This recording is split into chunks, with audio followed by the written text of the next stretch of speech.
Alright, so question 5 says a block of mass 3.6 kilograms moving on a frictionless surface with an initial speed of 9.3 meters per second makes a sudden perfectly elastic collision with a stationary block of mass m.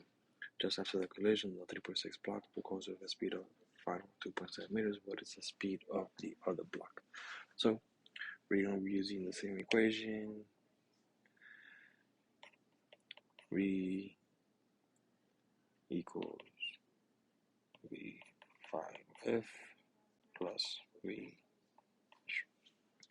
So let's begin. We got 3.6, 9.3 equals 3.6, negative 2.7 plus m3. We have 1/2 mass v squared equals 1/2 m v final squared plus 1/2 meter. 1/2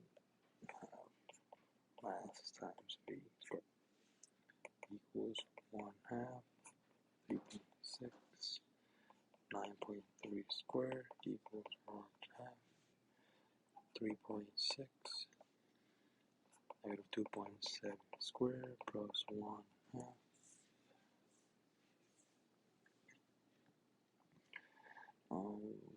1/2 mass of V final. So our mass at the end when we calculate all of this is 6.55 kilograms, and our velocity is 6.6 meters per second. So the answer to this question is 6.6.